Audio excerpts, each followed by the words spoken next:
guys, welcome back to Stripped Finance. So today we're going to be talking about the 10 habits of a millionaire. So first things first, millionaires are never in a hurry. There's no such thing as, instant gratification whenever it comes to finances. If it's instant gratification, it's probably illegal. So, all things considered, take your time. Whatever side hustles you're doing, whatever job you're doing, don't try and rush progress. Just don't be worried about it. Just do a little bit here, a little bit there. Number 2 would be they enjoy what they do. I tell people all the time, and no one ever believes me when I say, if you enjoy what you do, you never work a day in your life. No one ever believes me when I say this, but it's absolutely true. I love what I do. I make good money at it too, and I have a lot of fun, and it keeps me in shape. And yet, people get stuck in doing jobs that they don't really enjoy because the money is good, which is all well and good, but eventually you get tired of doing that job, and then you have to find a different job that has either just as good or almost as good pay, and 9 times out of 10 it isn't anywhere near what you are getting. So, find something that you like doing and that you're passionate about. My main things are, I like fitness, I like money, and I like video games. So, I actually go to the gym quite often, and I actually have a deal with them where for every gym membership I sell, I get X amount off my next gym membership. Like the payment for it, so it's not a bad deal. And then it helps me save a little bit here and there. Next, I would have to say is probably education. Education is always pretty high on the list because if you go to school and you do the work and you get your degree, you're going to get a better job. You don't see brain surgeons flipping burgers at McDonald's. Now, I know that might be a little extreme for an example, but it's absolutely true. Education is a huge, huge part because it basically opens up different doors and options and venues for you to be able to not only display your skills, but, improve upon them. The next I would have to say is value your health. I know that health insurance is super expensive. Believe me, I know. Okay, so I make quite a bit every year, and I still can't afford health insurance. I can afford the payments on a Ferrari, which is hilarious to me, but I can't afford health insurance. Thankfully, the price that they're asking went down a lot after I quit smoking, so yay for me. But no, like I said, valuing your health is a really big thing, and it shouldn't be just because you want to make money. You should value your health anyways. But it's definitely one of the bigger parts that people just seem to forget about.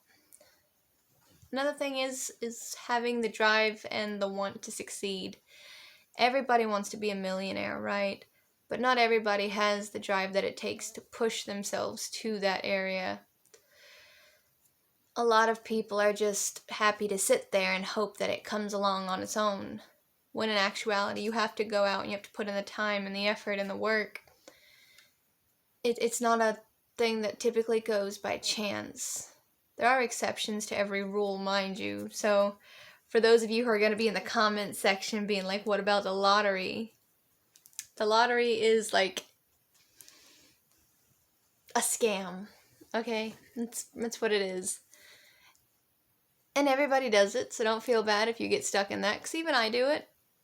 Every now and then I'll get the itch to do a little bit of gambling, and I will buy a $1 scratch-off ticket, scratch it off, and then go on about my day. If I win, that's great, I get my money back. If not, oh well. It's like $2-3, depending on how many I buy.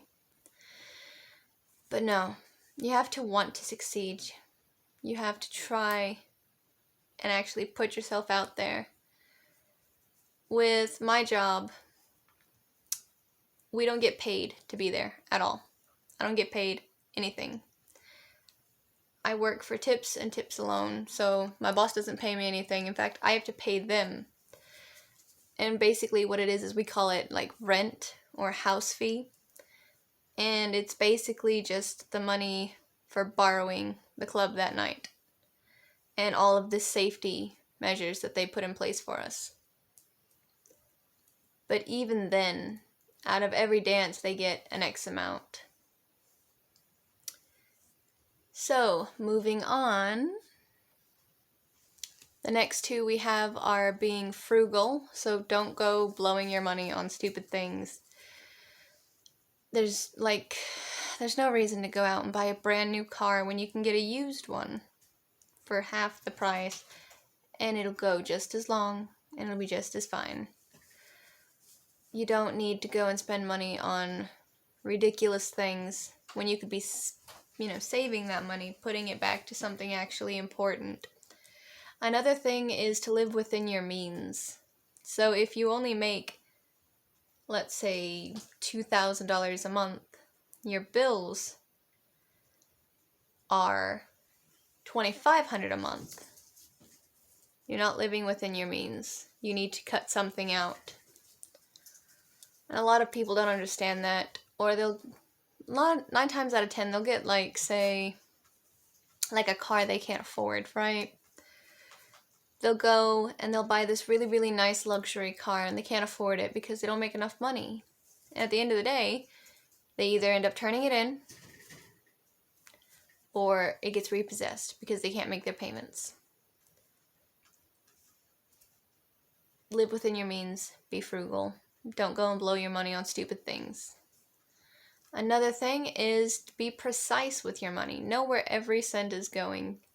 Even if you have to write it down, at the end of the day, you'll be able to see how much you're spending on everything. And maybe you might be able to finagle something around, work it to where it actually works for you, rather than you having to hope that you have enough to make it through the day. I do this a lot. It's especially important with my job because we don't get any tax papers. So everything that we turn in to the tax ladies, we actually have to keep track of ourselves. So I keep track of what I make, how many people I tip out to, and the prices that I tip them out.